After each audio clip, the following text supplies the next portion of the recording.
Before we get into the story, leave a comment and let us know what city you're watching from. And don't forget to rate the story from 0 to 10 at the end. Enjoy the story. The grand ballroom of the Riverside Hotel shimmered like something out of a dream. Thousands of tiny lights hung from the ceiling, cascading down like frozen waterfalls, reflecting off champagne flutes and the polished marble floor. White orchids bloomed in towering arrangements on every table, their petals so perfect they looked almost unreal.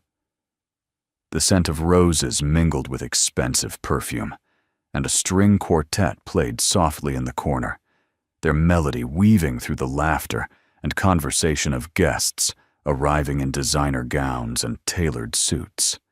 This was the kind of wedding that made it into magazines, the kind people talked about for years.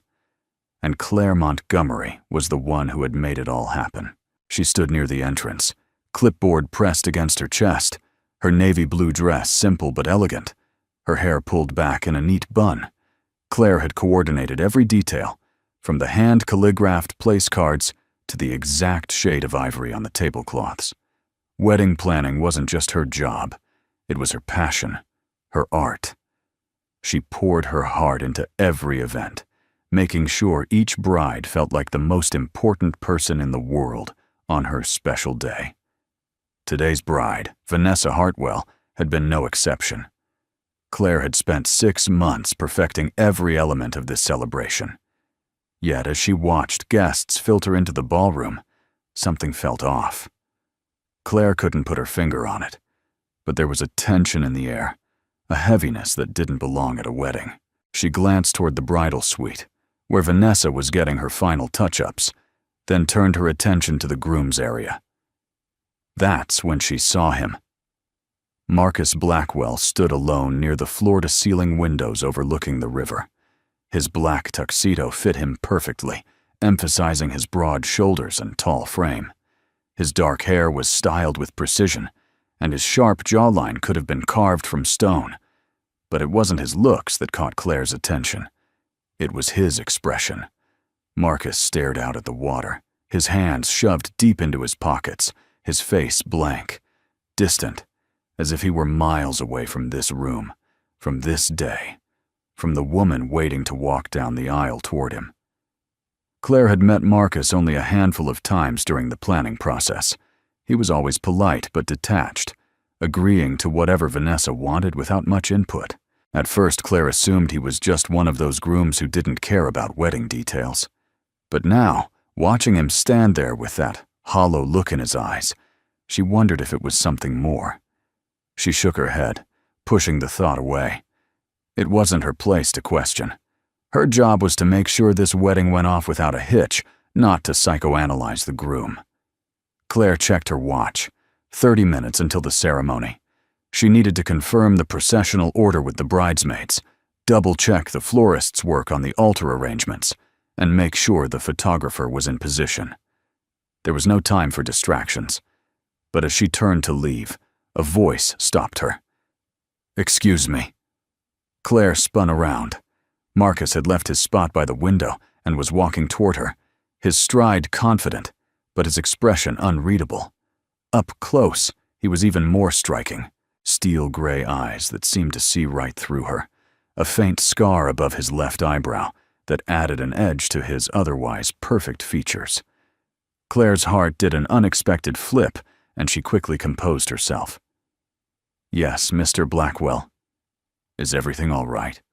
Her voice was professional, steady, even though something about his presence made her pulse quicken. Marcus stopped just a few feet away, studying her with an intensity that made Claire want to look away, but she held his gaze. After a moment, he spoke, his voice low and measured. "You're the wedding planner." "That's right." "Claire Montgomery. Is there something you need?" He didn't answer immediately. Instead, he glanced back toward the entrance, where guests were still arriving, then back at her. His jaw tightened. "Tell me something honestly. Do you think people should get married even when they know it's wrong?" Claire blinked, caught completely off guard. Of all the things a groom could say 30 minutes before his wedding, that was the last thing she expected. She opened her mouth, then closed it, unsure how to respond. "I'm sorry. You've planned dozens of weddings, haven't you?" Marcus continued, his tone almost conversational, though his eyes remained serious. "You've seen all kinds of couples. You must have developed some instinct about which ones will last and which ones won't." Claire's grip tightened on her clipboard. This was dangerous territory. She wouldn't insert herself into a client's personal life like this. But something in Marcus's voice, a quiet desperation beneath the calm exterior, made her pause. "Mr. Blackwell, I think that's a question only you can answer." "That's a diplomatic response." A faint, humorless smile tugged at the corner of his mouth. "But not an answer." Claire glanced around, making sure no one was within earshot. She lowered her voice. "If you're having doubts, maybe you should talk to your fiancée. I've tried. She doesn't want to hear it." Marcus ran a hand through his hair, a crack appearing in his composed facade. "Vanessa is in love with the idea of this wedding. The dress, the flowers, the spectacle. But me? I'm not sure she's ever really seen me." Claire's chest tightened. She had suspected something was off, but hearing him say it out loud made it real. She should walk away. She should tell him this wasn't her problem. But instead, she found herself asking softly, "Then why are you going through with it?" Marcus looked at her, and for a moment, the mask fell away completely. She saw exhaustion in his eyes, and something else. Loneliness. "Because everyone expects me to. My family, her family, our business partners. This wedding has been planned for months. Backing out now would be a disaster." "A disaster for who?" Claire asked before she could stop herself. He stared at her, surprised by the question. Then, slowly, he smiled. A real smile this time, small but genuine. "You're braver than you look, Miss Montgomery." Claire felt her cheeks warm. "I'm just saying that sometimes the right thing and the easy thing aren't the same." Before Marcus could respond, a sharp voice cut through the moment. "Marcus!" "There you are." Vanessa appeared in the doorway, a vision in white silk and lace, her blonde hair cascading in perfect curls over her shoulders. She looked like a princess stepping out of a fairy tale, except for the irritation flashing in her blue eyes. "I've been looking everywhere for you. The photographer wants to do pre-ceremony shots, and you're hiding out here?" Marcus's expression shifted instantly, the vulnerability Claire had glimpsed vanishing behind a carefully constructed wall of politeness. "I wasn't hiding, just getting some air." Vanessa's gaze flicked to Claire, her smile tight. "And you are?" "The wedding planner," Claire said quickly, straightening her posture. "I was just confirming some final details with Mr. Blackwell." "Well, you can confirm them later. Right now, I need my fiancé." Vanessa hooked her arm through Marcus's, her grip possessive. She leaned close to him, her voice dripping with forced sweetness. "Come on, darling. We can't keep everyone waiting." Marcus allowed himself to be led away, but not before he glanced back at Claire one last time. Their eyes met, and in that brief second, she saw it again. That silent plea. That desperate, unspoken cry for help. Then he was gone, disappearing into the crowd with Vanessa at his side, and Claire was left standing alone, her heart pounding for reasons she didn't fully understand. She took a deep breath, trying to shake off the strange encounter. This was not her problem. She was the wedding planner, not a therapist or a relationship counselor. Her job was to make sure the flowers were fresh, the music played on cue, and the cake didn't collapse. What Marcus Blackwell chose to do with his life was none of her business. And yet, as she returned to her checklist, She couldn't stop thinking about the look in his eyes. The next 20 minutes passed in a blur. Claire coordinated the bridesmaids, ensured the ring bearer knew his cue, and confirmed the processional order with the officiant. Everything was falling into place perfectly, just as she had planned. The guests were seated. The quartet began playing the prelude, and the atmosphere shifted from anticipation to reverence. Claire stood near the back, watching as the ceremony was about to begin. This was always her favorite part, the moment when months of planning culminated in something beautiful. But today, she felt a knot of unease in her stomach.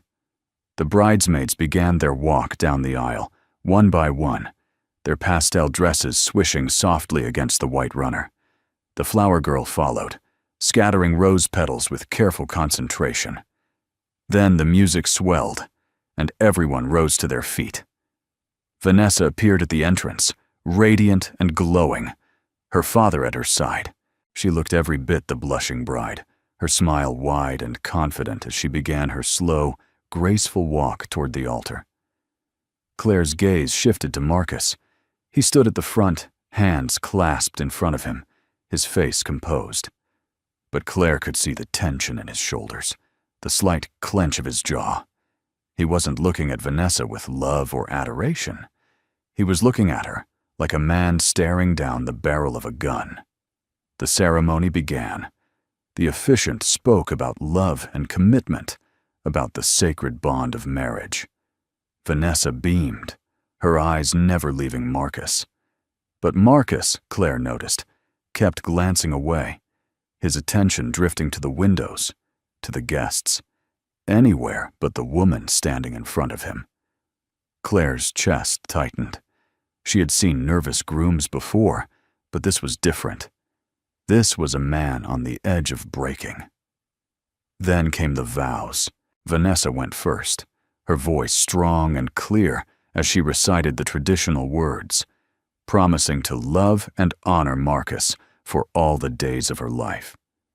The guests sighed collectively, a few dabbing at their eyes with tissues. It was perfect, picture perfect. And yet, Claire felt like she was watching a performance, not a promise. When it was Marcus's turn, he hesitated. The silence stretched just a beat too long, and a murmur rippled through the crowd. Vanessa's smile faltered, her eyes narrowing slightly. "Marcus?" she prompted, her voice sweet but edged with warning. Marcus opened his mouth, then closed it. He looked down at his hands, then back at Vanessa.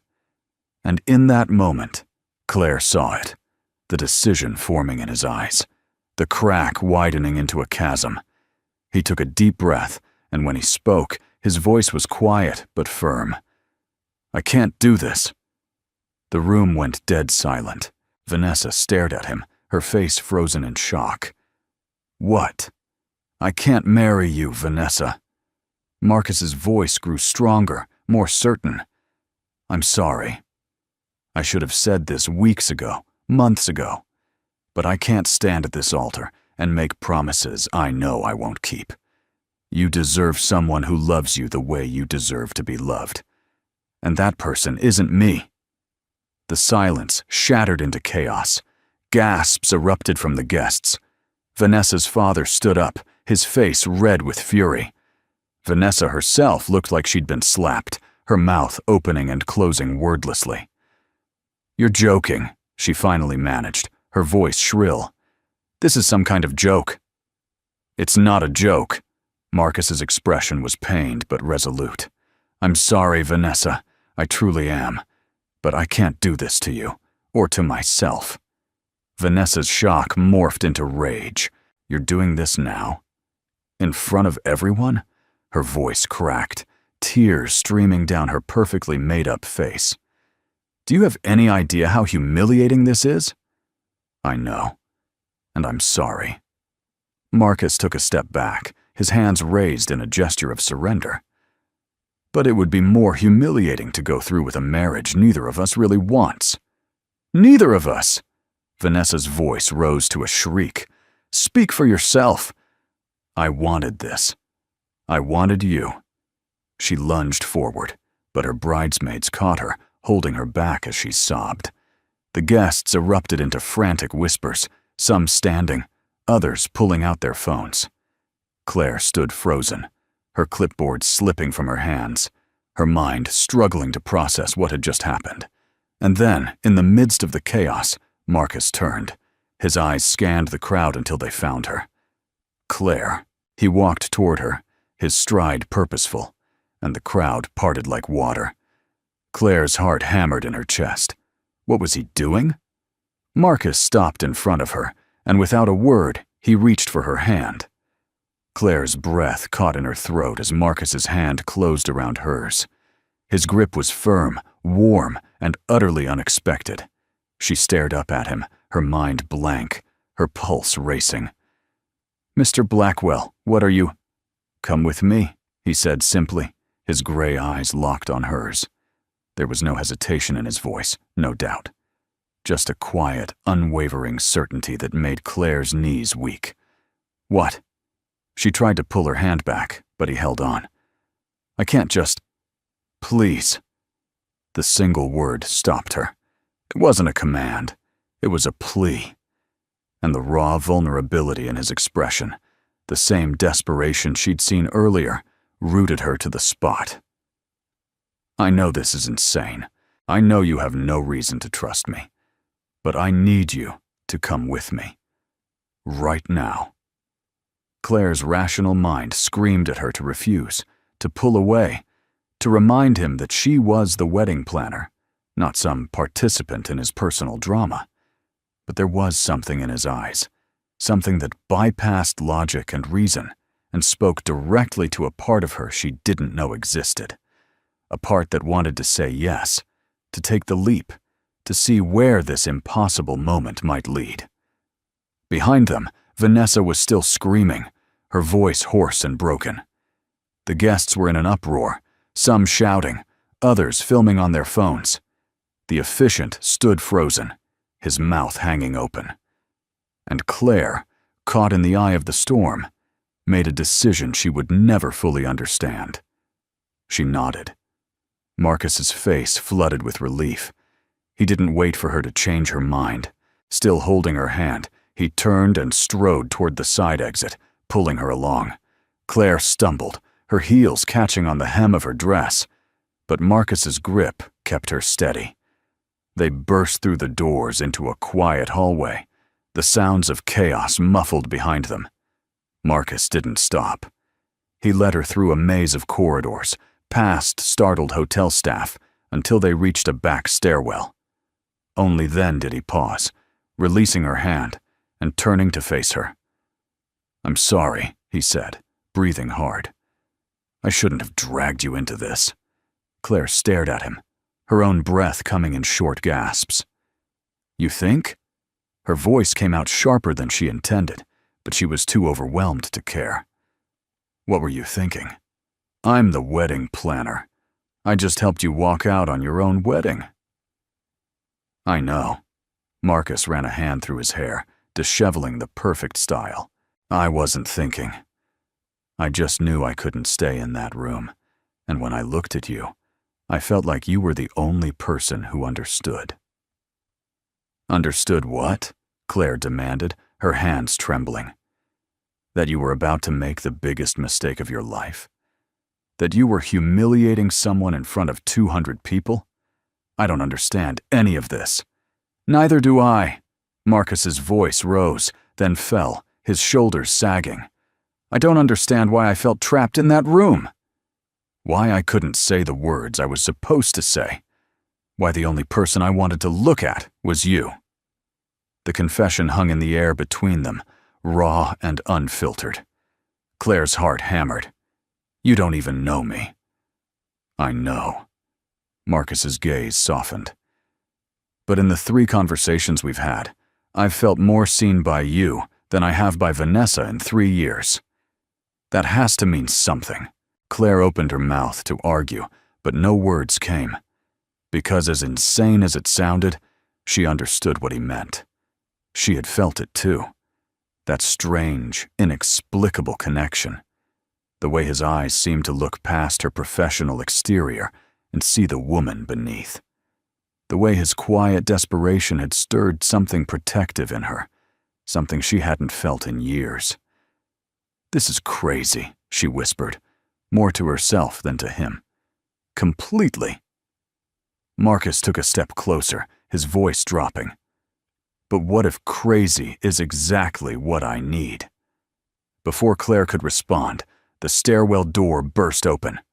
A security guard appeared, followed closely by Vanessa's father, his face purple with rage. "There you are," he bellowed, pointing an accusatory finger at Marcus. "You're not getting away with this, Blackwell." "Do you have any idea what you've done? The humiliation, the expense." "I'll cover every cost," Marcus said calmly, stepping in front of Claire. "Send me the bills." "I'll pay for everything." "You think this is about money?"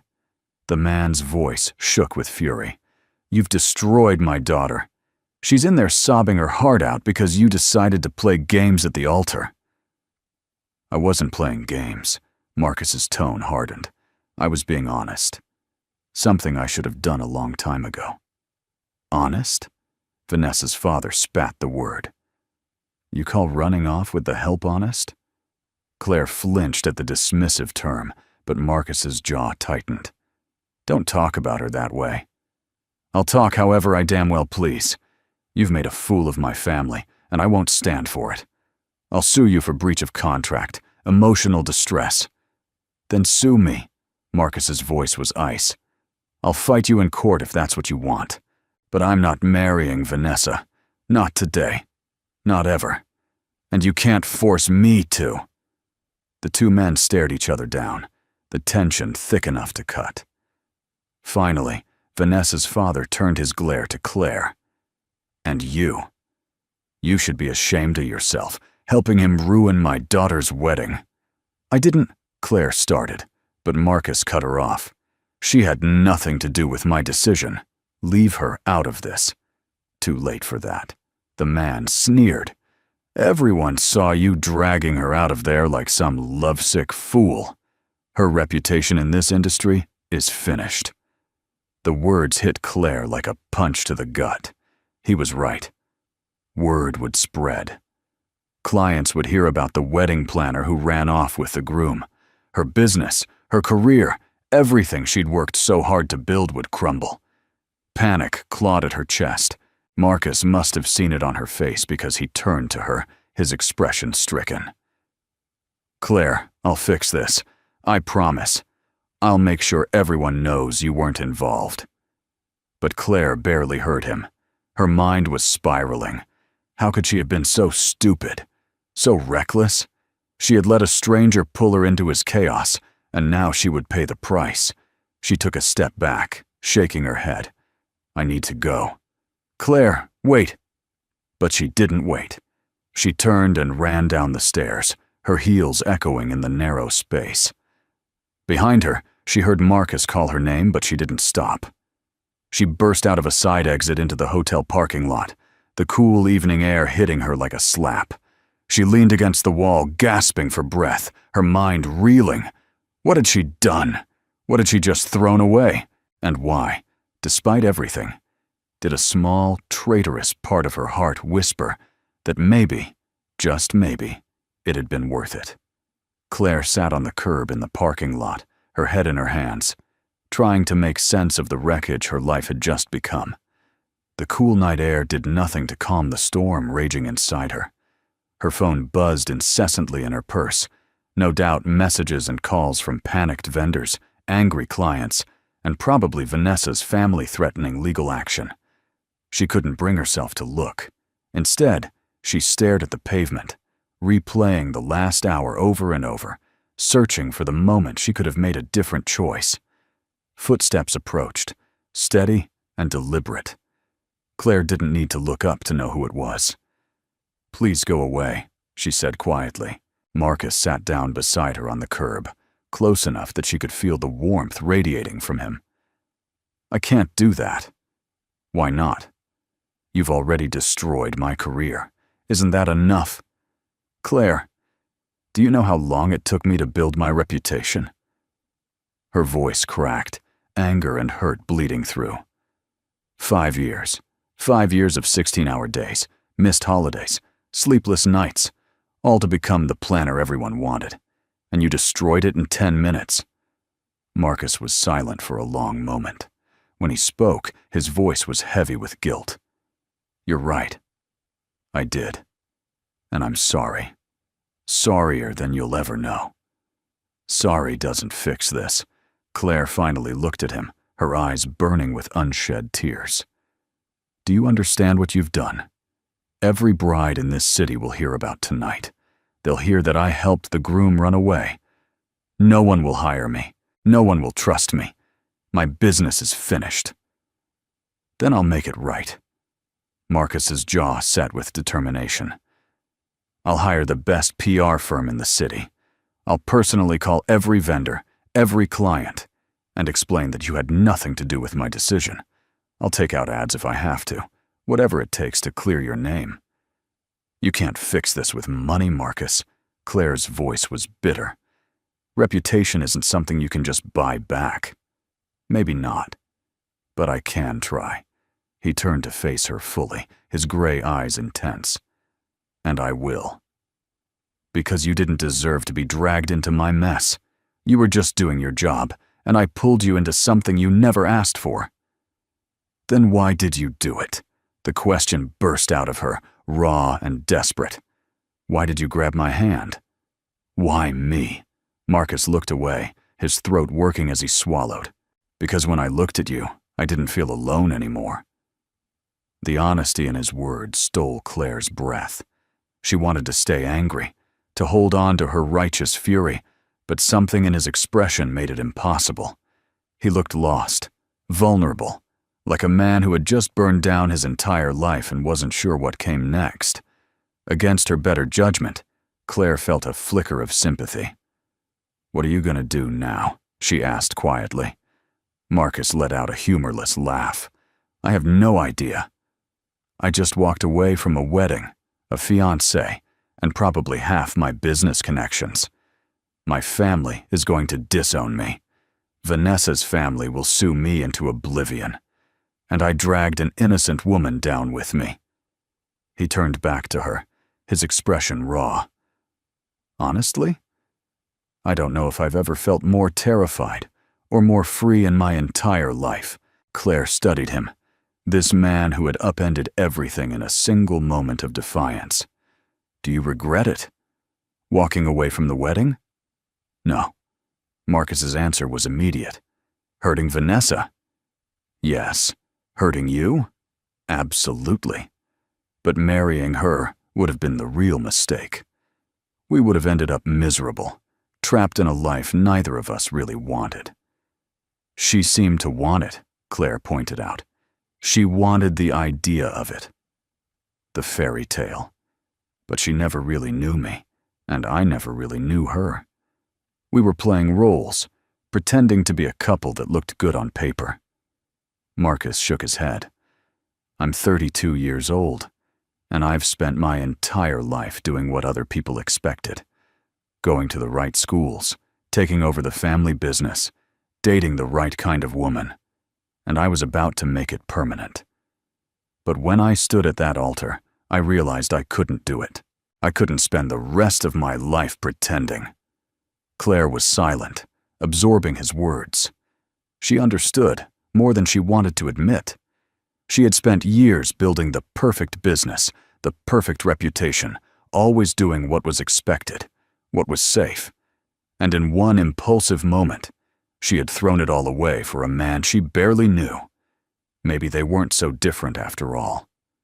So what now? She asked again, this time with less anger and more genuine curiosity.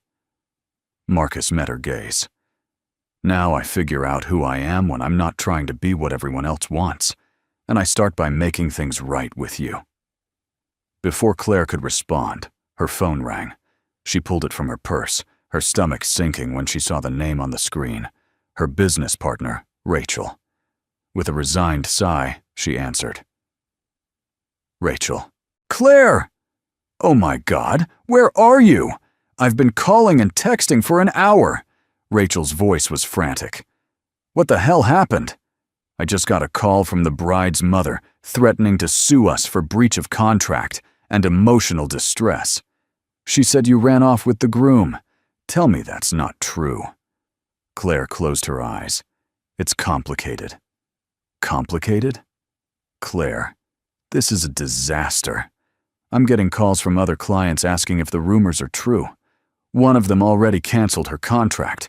We're bleeding business by the minute." "I know. I'm sorry. I'll fix it." "How?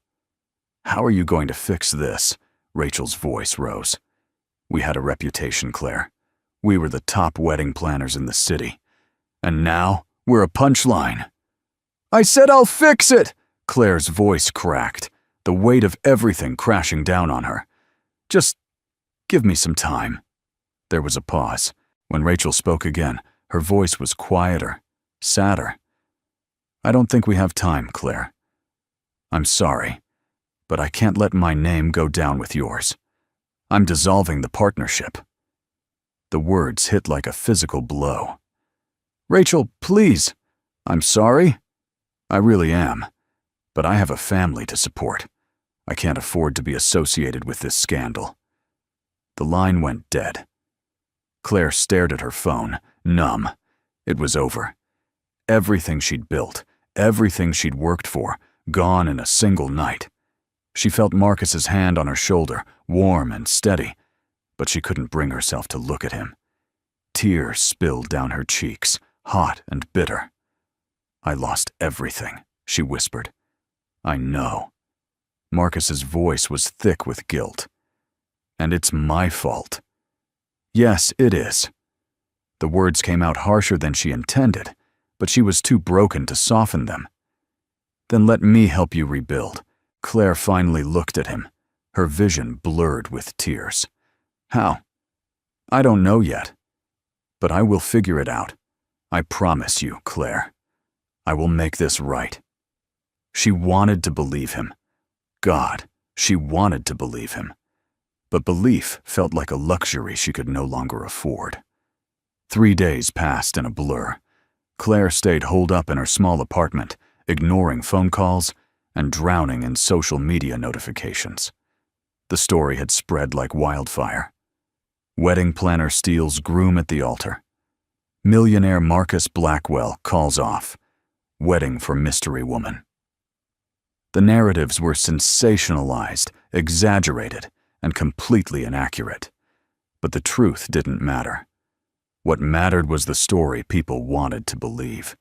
And they wanted to believe Claire was a homewrecker, a seductress who had stolen a groom from his heartbroken bride. Her inbox was flooded with hate mail. Angry brides-to-be called her every name imaginable. Former clients demanded refunds. Vendors she'd worked with for years refused to return her calls. Rachel had already launched her own solo business, distancing herself completely. Claire's professional life was in ruins, and her personal life wasn't much better. Friends who knew the truth tried to comfort her, but their reassurances felt hollow. Because the truth was, Claire didn't know what the truth was anymore. Had she helped Marcus escape a loveless marriage? Or had she simply enabled a man's cold feet? On the 4th day, a knock came at her door. Claire considered ignoring it, but the knocking persisted, firm and insistent. With a resigned sigh, she dragged herself off the couch and opened the door. Marcus stood there, holding 2 cups of coffee and a bag from her favorite bakery. He looked different than he had at the wedding. No tuxedo, no perfect hair.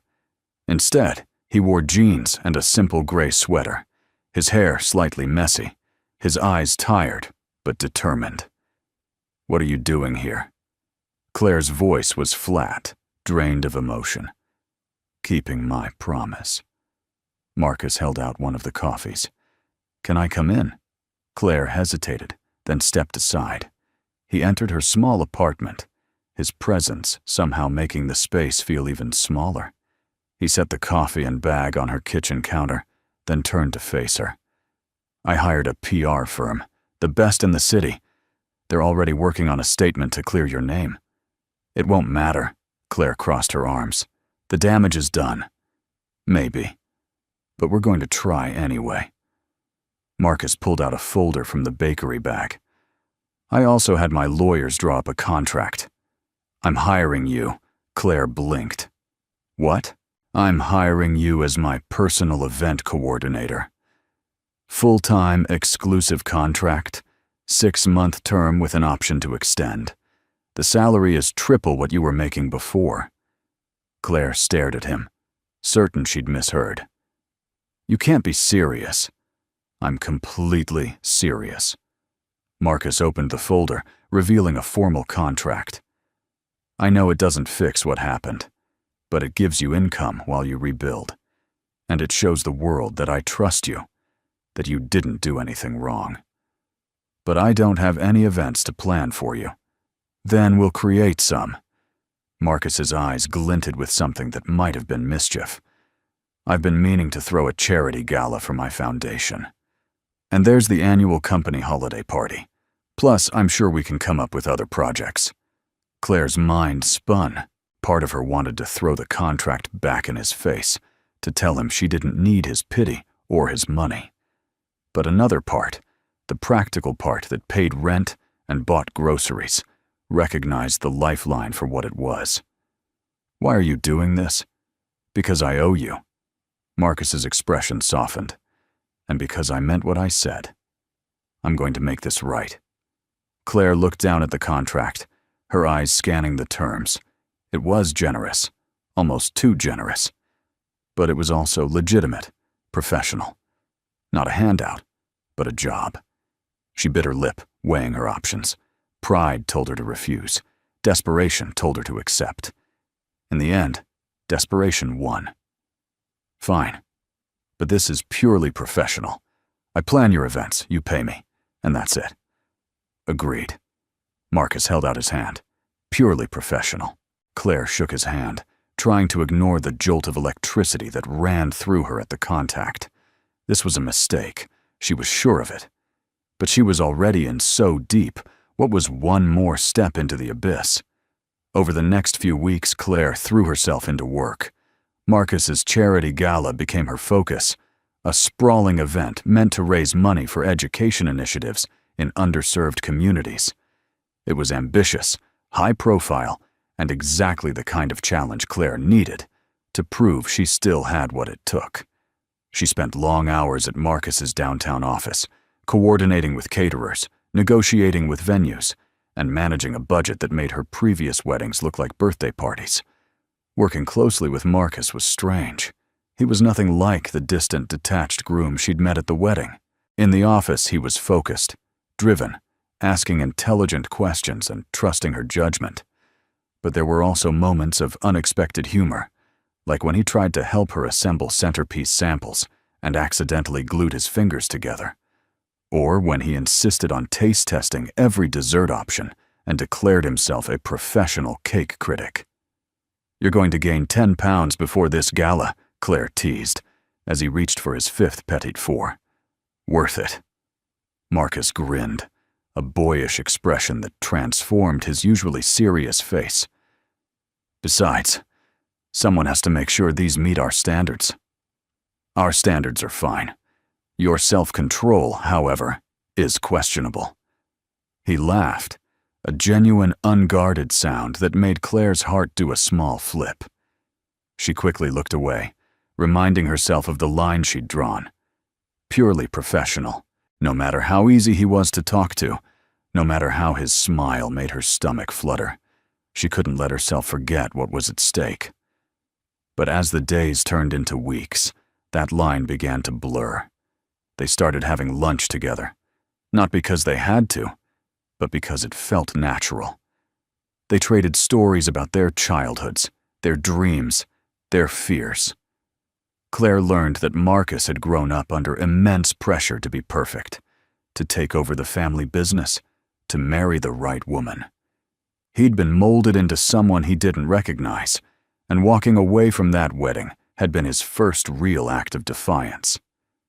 I spent my whole life trying to make my father proud, Marcus admitted one afternoon as they sat in his office, paperwork spread across the desk. He built Blackwell Enterprises from nothing. He expected me to carry on his legacy, to be just as ruthless, just as successful. And are you? Claire asked. Ruthless, I mean.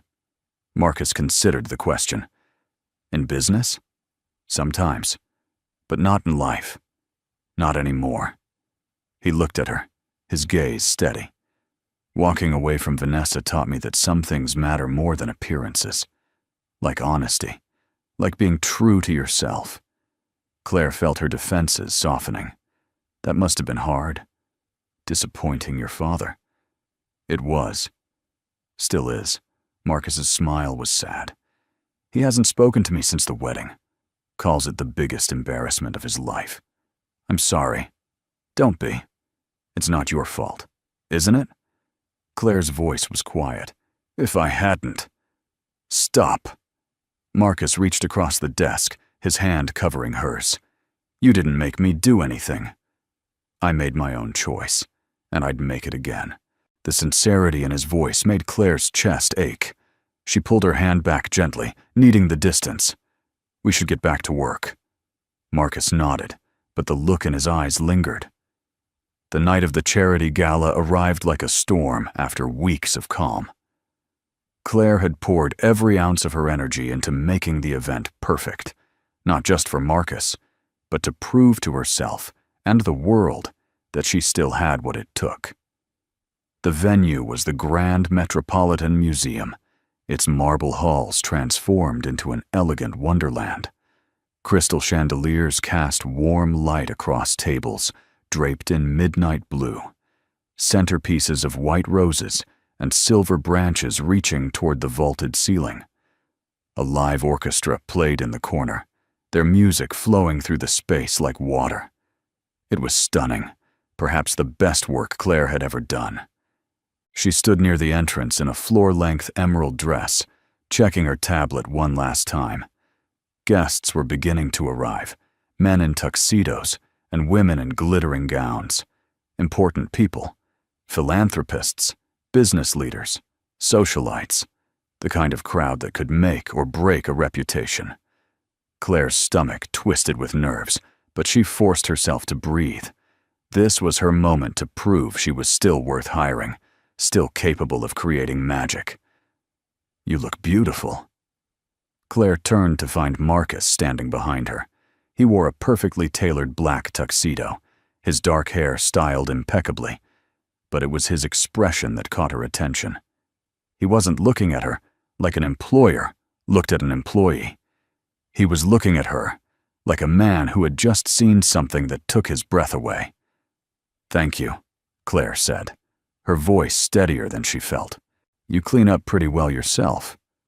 I try, Marcus smiled, that soft, genuine smile that always seemed to reach his eyes. The place looks incredible, Claire. You've outdone yourself. Let's hope the guests agree. She glanced around, mentally running through the checklist one more time. The auction starts at 8, dinner at 8:30, and speeches at 9. Everything's on schedule. Relax. Marcus placed a hand gently on her shoulder. It's going to be perfect. Before Claire could respond, a flash of movement caught her eye. Vanessa Hartwell stood at the entrance, dressed in a stunning red gown, her blonde hair swept into an elegant updo. She looked every bit the socialite she was, poised and confident. But her eyes, when they landed on Claire, were ice cold. Claire's heart sank. What is she doing here? Marcus followed her gaze, his expression tightening. I invited her. You what? Claire turned to him, disbelief flooding through her. Why would you do that? Because I owe her an apology, a real one, not the half-hearted excuse I gave at the wedding. Marcus's jaw set. And because she deserves to see that I'm not hiding from what I did. Claire wanted to argue, to tell him this was a terrible idea, but Vanessa was already walking toward them, her heels clicking sharply against the marble floor. She stopped a few feet away, her gaze flicking between Marcus and Claire with barely concealed contempt. Marcus, Vanessa's voice was cool, controlled. "I got your invitation. I almost didn't come. I'm glad you did." Marcus's tone was respectful, careful. "I wanted to talk to you." To apologize properly. Vanessa's laugh was sharp. "You think an apology will fix what you did? You humiliated me in front of everyone I know. My family, my friends, our business associates. Do you have any idea what these past few weeks have been like for me?" "I can only imagine." Marcus's voice softened. "And I'm truly sorry, Vanessa. You didn't deserve that. I should have been honest with you long before the wedding. I was a coward, and you paid the price." Vanessa's composure cracked, just for a moment, pain flashing in her eyes. "Why, Marcus? Why did you agree to marry me if you didn't love me?" "Because I thought I could learn to love you. Because everyone said we were perfect together. Because I didn't know how to say no." Marcus took a breath. "But that's not fair to you. You deserve someone who loves you completely, without doubt. And I'm not that person." Vanessa's eyes glistened, but she blinked the tears away. Then her gaze shifted to Claire, and the warmth vanished. "And her? Is she why you left?" "No," Marcus said firmly. "Claire had nothing to do with my decision. I left because I couldn't go through with a marriage I didn't believe in. What happened afterward, that's on me, not her." "Convenient story." Vanessa's voice dripped with sarcasm. "But I saw the way you looked at her that day." "I'm not blind, Marcus." Claire's cheeks flushed. "Vanessa, I swear, I wasn't—" "Save it." Vanessa held up a hand.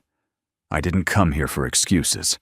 I came because I needed to see you face to face and tell you that you don't get to dictate how I feel or when I forgive you. Maybe someday I will. But not today." She turned to Claire, her expression hardening. "And you? I hope you know what you're getting into. Marcus is very good at making people believe he's something he's not." Before either of them could respond, Vanessa walked away, her head held high. Claire let out a shaky breath, her hands trembling. Marcus reached for her, but she stepped back. "Don't. Claire.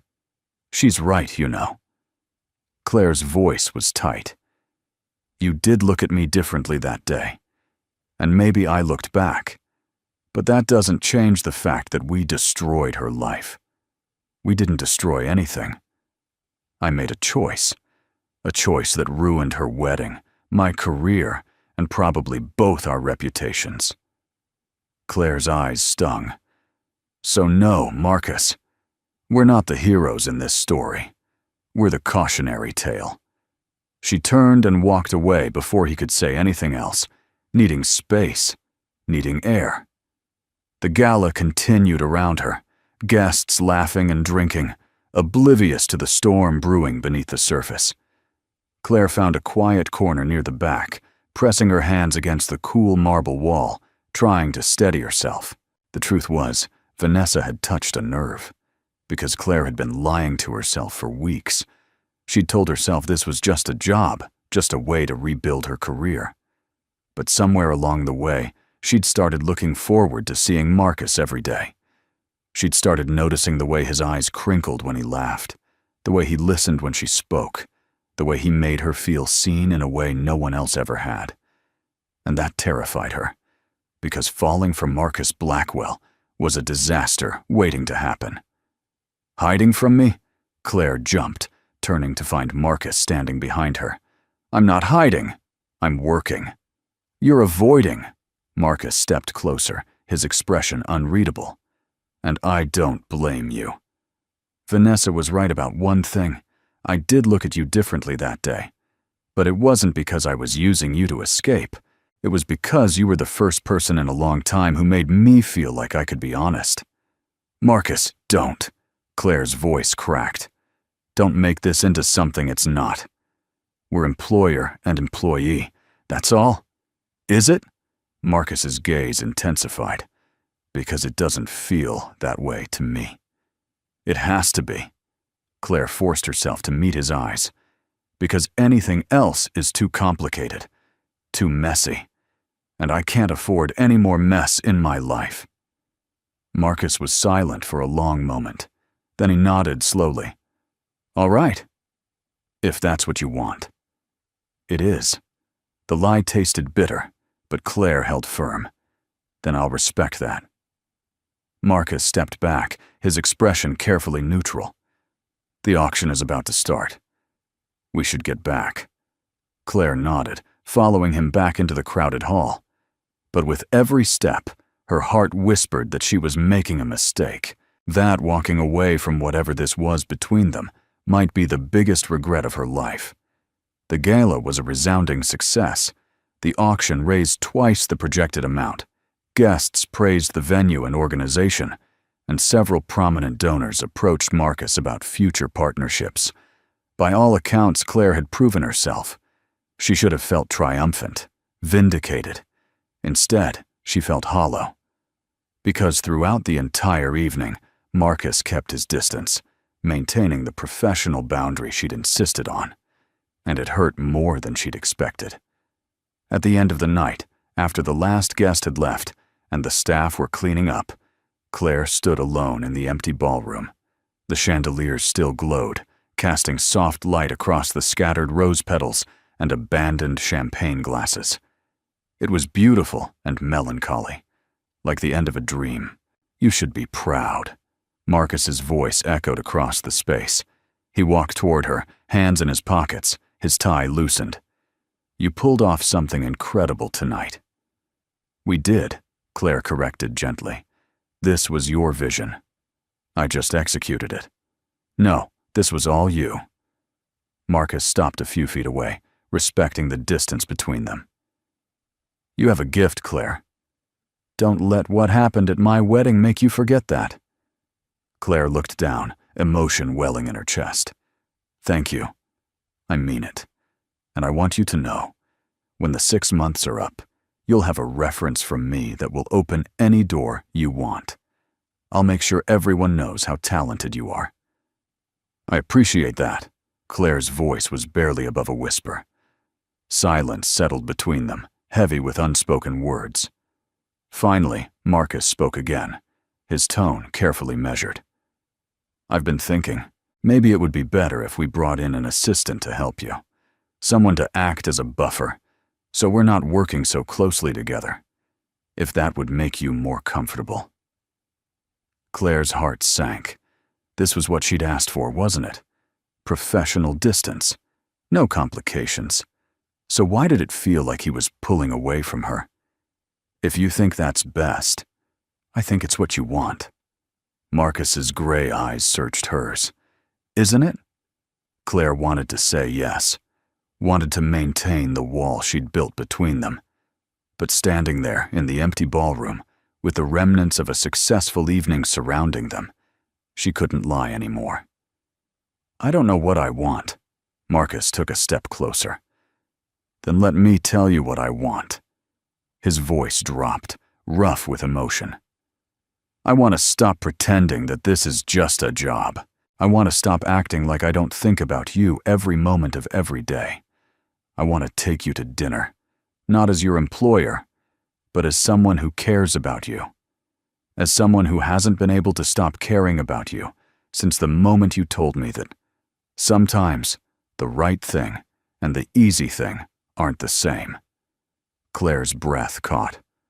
Marcus, I know the timing is terrible. I know my life is a mess, and you're still rebuilding yours. I know there are 100 reasons why this is a bad idea. He moved closer still, until only a foot separated them. But I also know that walking away from you would be the second biggest mistake of my life. And I'm done making mistakes. Claire's heart hammered.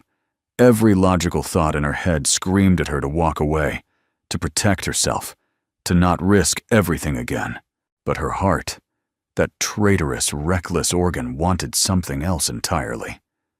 What about Vanessa? What about the scandal? What about us? Marcus interrupted gently. What about the fact that you make me laugh? That you challenge me?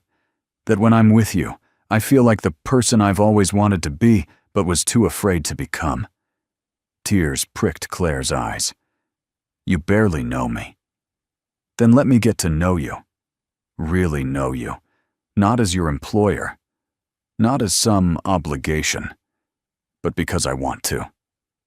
Claire looked up at him, at the vulnerability in his expression, the hope and fear warring in his eyes. And in that moment, she realized something. She'd been so focused on protecting herself, on avoiding more pain, that she'd forgotten what it felt like to take a chance, to be brave, to let herself want something, someone, even if it scared her. Okay, she whispered. Marcus blinked. Okay? One dinner, just to talk. No promises, no expectations. Claire managed a small smile. But if you're late or order for me without asking, the deal's off. A grin spread across Marcus's face, transforming him. I'll pick you up at 7 tomorrow. And I promise to be on my best behavior. You'd better be. They stood there, the space between them charged with possibility. Marcus reached out slowly, giving her time to pull away, and gently tucked a strand of hair behind her ear. The simple gesture sent warmth flooding through Claire. Thank you, he said softly, for giving me a chance. Don't make me regret it, Claire replied, but her tone was teasing, lighter than it had been in weeks. I won't. I promise. The next evening, Claire stood in front of her closet, second-guessing every outfit choice. Too formal, too casual, too much, not enough. She finally settled on a simple black dress, elegant but not overdone, and spent far too long on her hair and makeup. By the time 7 o'clock arrived, her nerves were frayed. The knock on her door came right on time. Claire took a deep breath, smoothed her dress, and opened it. Marcus stood there in dark jeans and a charcoal button-down, holding a single white rose. He looked nervous, which somehow made her feel better. Hi, he said, offering her the rose. You look stunning. Thank you. Claire took the rose, inhaling its delicate scent. You look pretty good yourself. I try. Marcus smiled. Ready? As I'll ever be. He led her to his car, a sleek black sedan that was understated but clearly expensive. As they drove through the city, Claire asked, So where are we going?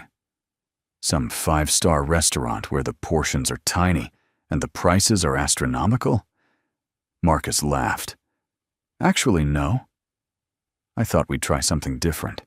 He pulled up in front of a small Italian bistro tucked into a quiet neighborhood. The outside was unassuming, with twinkling lights strung across the patio and the warm glow of candles visible through the windows. This is not what I expected, Claire admitted. Good. I'm tired of being predictable. Marcus opened her door, offering his hand to help her out. This place has the best pasta in the city, and nobody will bother us here. The restaurant was cozy and intimate, with exposed brick walls and checkered tablecloths. The hostess led them to a corner booth, and Marcus ordered a bottle of red wine. As they settled in, Claire found herself relaxing.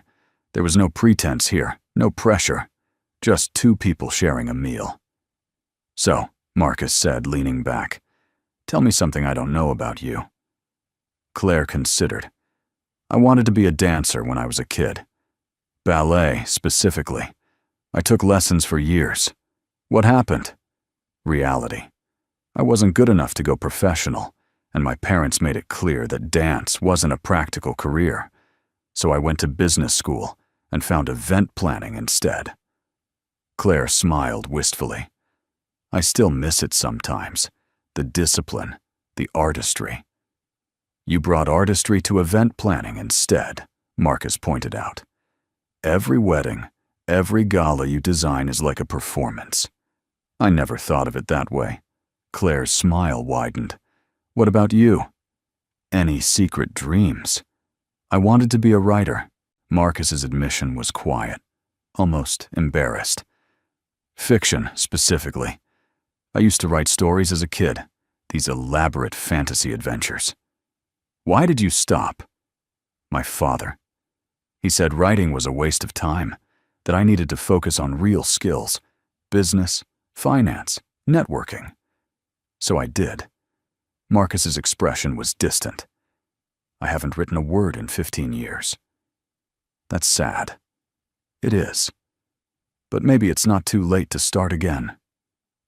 They talked for hours, the conversation flowing easily from childhood dreams to embarrassing stories to philosophical debates about everything and nothing. Claire learned that Marcus loved old movies, hated Brussels sprouts, and had a secret addiction to reality cooking shows. He learned that Claire sang in the shower, was terrified of spiders, and had once accidentally set her apartment on fire trying to make crème brûlée. They laughed until their sides hurt, and somewhere between the appetizers and dessert, Claire realized something startling. She was falling for him. Really falling. And it didn't feel like a mistake.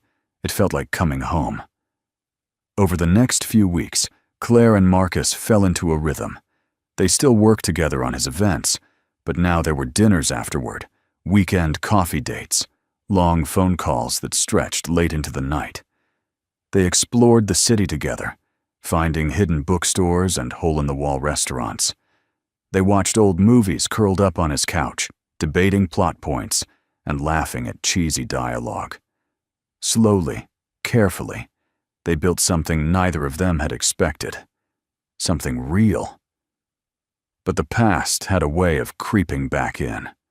One afternoon, as Claire sat in Marcus's office reviewing budget reports, his assistant knocked on the door. "Mr.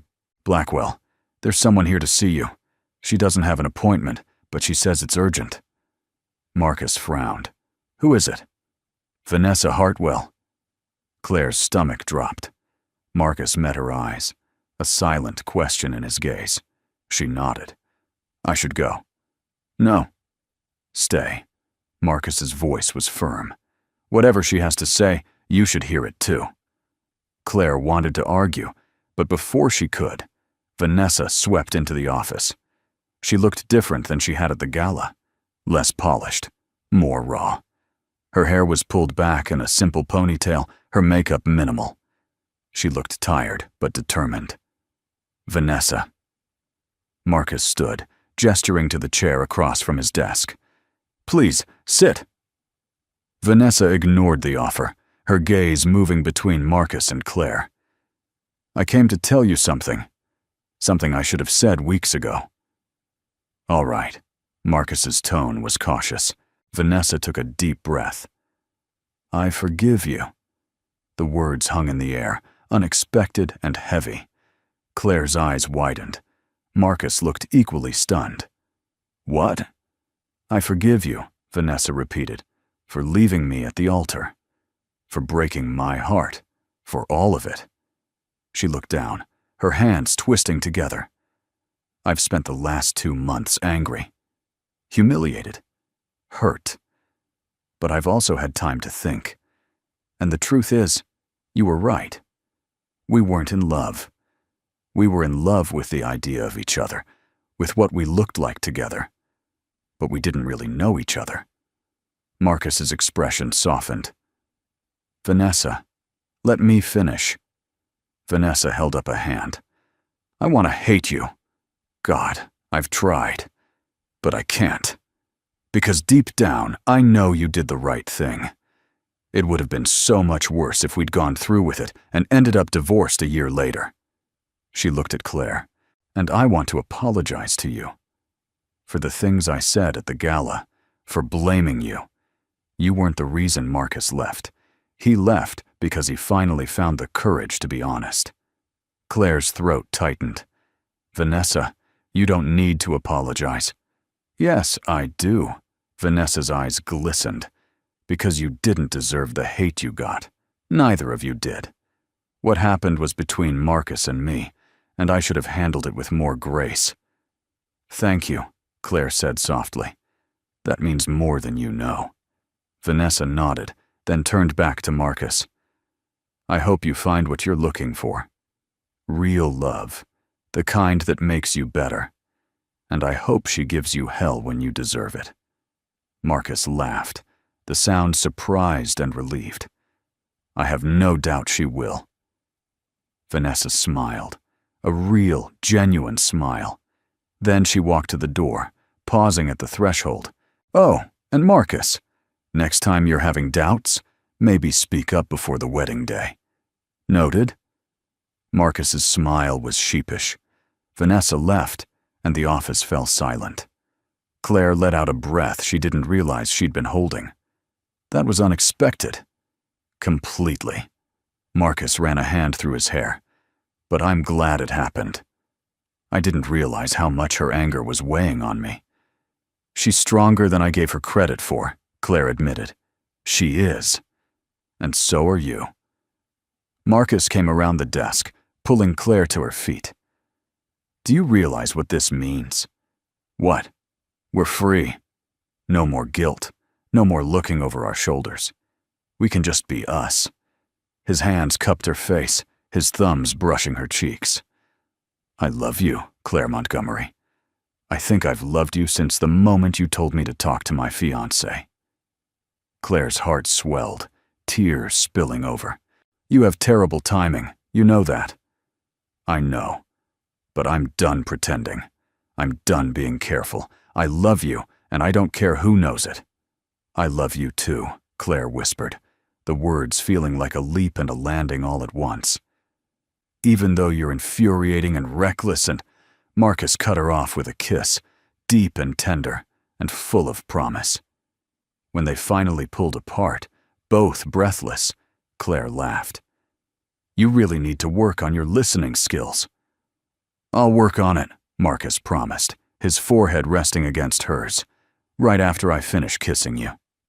Fair enough. 6 months later, Claire stood in a different venue, organizing a different event. But this time, she wasn't just the planner. She was also the bride.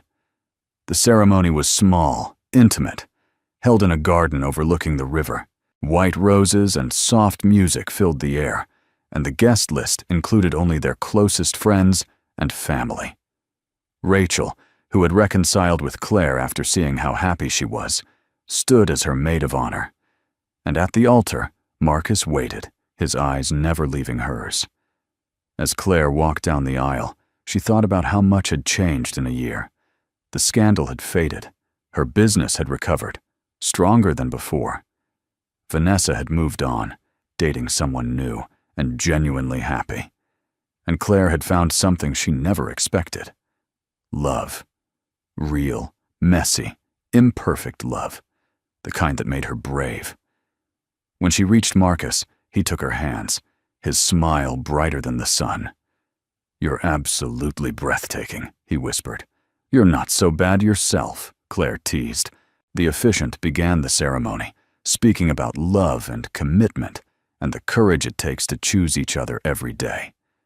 When it came time for the vows, Marcus went first. Claire, you saved me. Not from a bad marriage, but from a life half-lived. You taught me what it means to be honest, to be vulnerable, to be myself. I promise to love you fiercely, to support your dreams, and to always, always listen, even when you're yelling at me about centerpieces. Claire laughed through her tears. Then it was her turn. Marcus, you are the most infuriating, wonderful, surprising man I've ever met. You challenged me to be brave, to take risks, to believe in second chances. I promise to stand by your side, to call you out when you're being ridiculous, and to love you with everything I have. Also, I promise to keep you away from the dessert table at events. Marcus grinned. That's probably wise. The officiant smiled. By the power vested in me, I now pronounce you husband and wife. You may kiss. Marcus didn't need to be told twice. He pulled Claire into his arms and kissed her, and the small crowd erupted in applause. As they walked back down the aisle together, hand in hand. Claire felt a peace she'd never known. This was right. This was real. This was love. And it had all started with a whispered plea at a wedding that never was. As the reception began, Marcus leaned close to her ear. Any regrets? Claire looked at him, at the joy in his eyes, at the future stretching out before them. Not a single one. Good. Because I plan on spending the rest of my life making sure you never do. I'll hold you to that. They danced under the stars, surrounded by laughter and love, and Claire knew that sometimes the most unexpected moments led to the most beautiful destinations. She had been just the wedding planner, but now she was so much more. The honeymoon was a week in the south of France, away from the noise and scrutiny of their lives back home. They stayed in a small villa overlooking lavender fields, the kind of place that felt like it existed outside of time. Mornings were lazy, filled with croissants and coffee on the terrace. Afternoons were spent exploring nearby villages, hand in hand, laughing at Marcus's terrible French and Claire's attempts to navigate with a map instead of GPS. Evenings were quiet and intimate, just the two of them. No agendas, no expectations. One night, as they sat on the terrace watching the sunset paint the sky in shades of orange and pink, Marcus turned to Claire. "I've been thinking." "That's dangerous," Claire teased, sipping her wine. "I'm serious." Marcus took her hand, his thumb tracing circles on her palm. "I want to do something different with my life. The business, the corporate world. It's not enough anymore. I want to focus on things that matter. The foundation. Maybe start writing again." Claire's eyes softened. "You should. You're good at it." "You've never read anything I've written." "I don't need to." "I can tell by the way your face lights up when you talk about it." She squeezed his hand. "Life's too short to spend it doing things that don't make you happy." "Is that what you're doing? Things that make you happy?" Claire considered the question. "I am now. Planning your gala, our wedding. It reminded me why I fell in love with this work in the first place. Not the big spectacles or the prestige, but the chance to create moments that matter." "So what's next for us?" Marcus asked, his voice curious. "I don't know." Claire leaned her head on his shoulder. "But I think that's okay. We don't need to have it all figured out.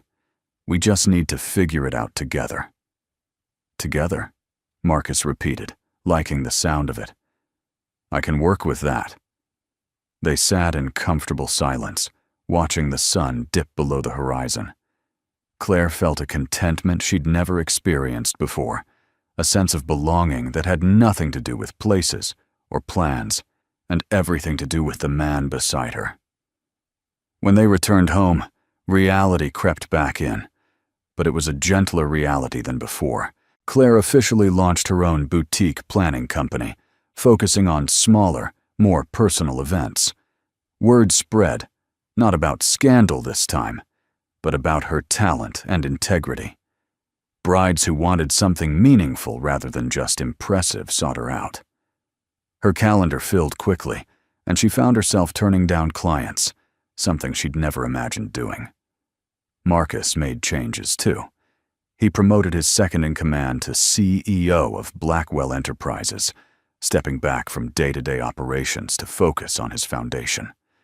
He also started writing again, just an hour each morning before the world woke up. At first, it was halting and awkward, his skills rusty from years of neglect, but gradually the words began to flow. Stories about second chances, about courage, about finding yourself when you'd been lost for so long. One evening, Claire came home to find Marcus at his desk, surrounded by papers, his expression focused. "What are you working on?" she asked, setting down her bag. "A story." Marcus looked up, a hint of embarrassment in his smile. "It's about a man who almost makes the biggest mistake of his life, and the woman who helps him see clearly." Claire's heart warmed. Is it any good? I have no idea. But it's honest. And that's something. He stood, pulling her into his arms. How was your day? Exhausting. I had a bride who changed her mind about the flowers 3 times. Claire rested her head against his chest, breathing in his familiar scent. But I love it. Even the crazy parts. I'm glad. Marcus pressed a kiss to her hair. You deserve to love what you do. They stood there for a moment, wrapped in each other, the quiet of their home a sanctuary from the chaos outside. It wasn't a perfect life. There were still challenges, still moments of doubt and stress. But it was theirs, built on honesty and trust and a love that had been tested and survived. Months turned into a year. Claire's business thrived, earning recognition not just locally, but nationally. She was featured in bridal magazines, invited to speak at industry conferences, but she never let the success go to her head. She remembered what it felt like to lose everything, and she held on to her work with gratitude and humility. Marcus's foundation grew too, funding education programs in underserved communities, providing scholarships and resources to kids who needed them most. He found purpose in the work, a sense of fulfillment that had eluded him in the corporate world, and in the quiet moments between meetings and events, he wrote. Stories poured out of him, years of suppressed creativity finally finding an outlet. He even started submitting his work to publishers, not for fame, but because he wanted to share the stories that mattered to him. One day, Claire received an unexpected email. It was from Vanessa. The subject line read simply, "Thank you." Claire's heart raced as she opened it. Dear Claire, I hope this email finds you well. I heard about your business and wanted to congratulate you. You deserve all the success coming your way. I also wanted to thank you, strange as that may sound. What happened at my wedding was devastating at the time, but it was also a gift. It forced me to confront the truth about what I really wanted, not what I thought I should want. I've met someone new, someone who sees me, really sees me, and I'm happier than I've ever been. I hope you and Marcus are too. Wishing you both the best, Vanessa. Claire read the email twice, tears pricking her eyes. She showed it to Marcus that evening, and he read it silently, his expression thoughtful. She's grown, he said finally. We all have. Do you ever regret it? Claire asked quietly. The way things happened? Marcus set the phone down, pulling Claire close. I regret hurting her. I regret the spectacle and the pain, but I don't regret the outcome, because it led me to you, and you're the best thing that's ever happened to me. Claire smiled, her heart full. You're pretty great too. Just pretty great? Marcus feigned offense. I'll have you know, I'm an excellent husband. I take out the trash. I make you coffee in the morning. I even learned to cook something other than scrambled eggs. Okay, fine. You're very great. Claire laughed. Happy now? Extremely. Marcus kissed her softly. But I could be happier. How? By spending the rest of my life with you. By building a family, a home, a life that's messy and imperfect and absolutely ours. Claire's breath caught. They'd talked about the future in vague terms, but this felt more concrete, more real. A family? If you want. No pressure. But yeah, I think I'd like that. Little versions of us running around, keeping us on our toes. Claire imagined it, a house filled with laughter, with chaos, with love. Children who looked like Marcus or her, or some perfect blend of both. It was terrifying and thrilling all at once. I'd like that too, she admitted. Someday. When we're ready. Someday, Marcus agreed. But until then, I'm perfectly content with just us. Me too. They spent the rest of the evening talking about dreams and possibilities, about the life they were building together. And as Claire drifted off to sleep that night, wrapped in Marcus's arms, she felt a gratitude so profound it almost hurt. Gratitude for second chances, for courage, for the unexpected twists that led to the most beautiful destinations. She had been just the wedding planner, standing on the sidelines of other people's love stories. But now, she was living her own. And it was better than anything she could have ever planned. 2 years passed, marked by milestones both big and small. Claire's company expanded, and she hired 2 assistants to help manage the workload. She was selective about the events she took on, choosing projects that excited her rather than ones that simply paid well. It gave her the freedom to be creative, to take risks, to push boundaries. She planned a wedding on a working vineyard, a renewal of vows in a historic lighthouse, and a surprise anniversary party that made grown men cry. Each event was a labor of love, and her reputation grew not from scandal, but from artistry. Marcus published his first novel. It was a quiet release, not a bestseller, but the reviews were kind and thoughtful. Readers connected with the story of redemption and second chances, and Marcus found himself invited to small book clubs and literary discussions. He loved it, the intimate conversations with readers who saw themselves in his characters. He was already working on his second book, more confident this time, his voice stronger.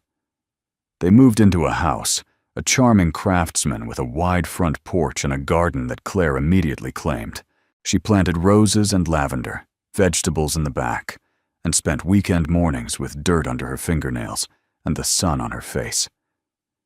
Marcus set up a writing studio in the spare bedroom upstairs, a quiet space with a view of the trees where he could disappear into his stories. It was home in a way neither of them had experienced before. One autumn evening, as golden leaves swirled outside the windows, Claire sat at the kitchen table with a cup of tea, staring at a small white stick. Her hand shook slightly as she read the word on the digital display. Pregnant. She had suspected for a week, the subtle changes in her body impossible to ignore. But seeing it confirmed was different. It was real, terrifying, thrilling. She heard Marcus's footsteps on the stairs, the familiar rhythm of his descent. He appeared in the doorway, hair rumpled from running his hands through it while writing. "Hey, I'm stuck on a plot point. Can I run it by you?" Claire looked up, tears in her eyes. Marcus's expression shifted immediately, concern flooding his features. "What's wrong?" "Are you okay?" She couldn't speak. Instead, she held up the test. Marcus's eyes widened as he registered what he was seeing. He crossed the room in 2 strides, kneeling beside her chair. "Is that?" "I'm pregnant." Claire's voice cracked on the words. "We're going to have a baby." Marcus stared at her, and for a moment, he was completely still. Then his face broke into the widest smile she'd ever seen. He pulled her into his arms, holding her so tightly she could barely breathe. "We're having a baby," he repeated, his voice thick with emotion. "Oh my God, Claire. We're having a baby." She clung to him, laughing and crying at the same time. "Are you happy?" Marcus pulled back just enough to look at her, cupping her face in his hands. "Happy doesn't even begin to cover it. I'm terrified and ecstatic, and completely overwhelmed. But mostly, I'm just grateful. Grateful to be doing this with you." The months that followed were a whirlwind. Morning sickness, doctor's appointments, preparing the nursery, debating names. Claire's clients were supportive, adjusting timelines to accommodate her schedule. Marcus hovered, equal parts protective and anxious, reading every parenting book he could find, and asking questions that made Claire laugh. "Do you really need to know the difference between swaddling techniques at 3 in the morning?" "Yes." "This is important, Claire. Our child's comfort depends on proper swaddling." Our child will be fine. Millions of babies survive less than perfect swaddling. But ours will have the best. Marcus's determination was endearing, if a little excessive. As Claire's belly grew, so did their excitement. They painted the nursery a soft sage green, assembled furniture with questionable success, and filled the closet with tiny clothes that seemed impossibly small. Friends threw them a shower, and Vanessa, surprisingly, sent a generous gift with a note that simply said, "Congratulations. You'll be wonderful parents." When Claire's due date approached, nerves set in. She lay awake at night, Marcus's hand resting on her belly, feeling the baby kick and wondering if they were ready. "What if we mess this up?" she whispered one night. "We probably will," Marcus said honestly. "But we'll mess it up together. And we'll figure it out, just like we've figured out everything else." "That's not as reassuring as you think it is," Marcus chuckled, pressing a kiss to her temple. "We're going to be okay, Claire. Better than okay. Because we love each other, and we'll love this baby. That's what matters." Labor came in the middle of the night, sudden and intense. Marcus was a bundle of nervous energy, fumbling with the hospital bag, forgetting his keys, asking if she was sure it was time. "Marcus, unless you want me to give birth in the car, get it together." "Right. Yes, car, hospital. I can do this." He took a deep breath, visibly steadying himself. "Okay, let's go." The drive was a blur. The hospital staff were calm and efficient, guiding Claire into a room, hooking her up to monitors. Marcus stayed by her side, holding her hand, whispering encouragement even as she squeezed hard enough to cut off his circulation. Hours passed in a haze of pain and exhaustion, but Marcus never left. He wiped her forehead, brought her ice chips, told her she was doing great even when she yelled at him that he had no idea what he was talking about. And then, finally, a cry pierced the air. A tiny, furious wail that was the most beautiful sound Claire had ever heard. The nurse placed a small, squirming bundle on her chest, and Claire looked down at her daughter. Their daughter. She had a shock of dark hair and Marcus's gray eyes, and she was perfect. "She's here," Claire breathed, tears streaming down her face. "Marcus, she's really here." Marcus leaned over, his own eyes wet, and gently touched the baby's tiny hand. She gripped his finger instinctively, and he let out a shaky laugh. "Hi, sweetheart. I'm your dad. And I already love you more than I thought possible." They named her Lily, after Claire's grandmother. She was a calm baby, watchful and curious, already observing the world with those serious gray eyes. The first few weeks were a blur of sleepless nights and steep learning curves, but they navigated it together. Marcus changed diapers with surprising skill, sang off-key lullabies, and rocked Lily to sleep when Claire was too exhausted to move. Claire nursed and soothed, marveling at the tiny person they'd created. One night, as Marcus held Lily against his chest, swaying gently in the dim light of the nursery, Claire stood in the doorway, watching. He was murmuring to her, telling her stories about knights and dragons, his voice soft and tender. Claire's heart swelled. This was the man she'd chosen, the man who had walked away from a life that didn't fit to find one that did.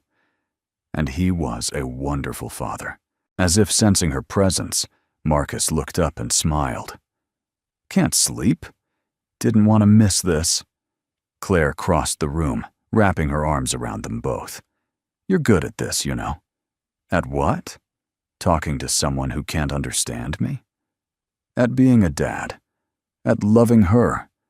Claire rested her head on his shoulder. "At being exactly who we need you to be."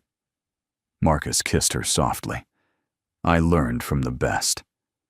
They stood there, the three of them, a family forged from unlikely beginnings. And Claire knew, with absolute certainty, that this was where she was meant to be. not planning someone else's perfect day, but living her own imperfect, beautiful life. She had been just the wedding planner, but now she was so much more. A wife, a mother, a woman who had found her way home. Years unfolded like the pages of a book Marcus might have written. Lily grew from a watchful infant into a spirited toddler with her father's determination and her mother's creativity. She loved arranging flowers in messy bouquets, helping Claire with event designs by adding her own artistic touches, usually involving glitter. Marcus taught her to love stories, reading to her every night, voices changing for each character until Lily giggled and begged for one more chapter. Claire's business evolved.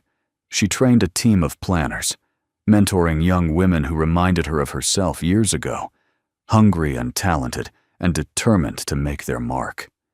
She stepped back from day-to-day operations, taking on only a few select projects each year, the ones that spoke to her heart.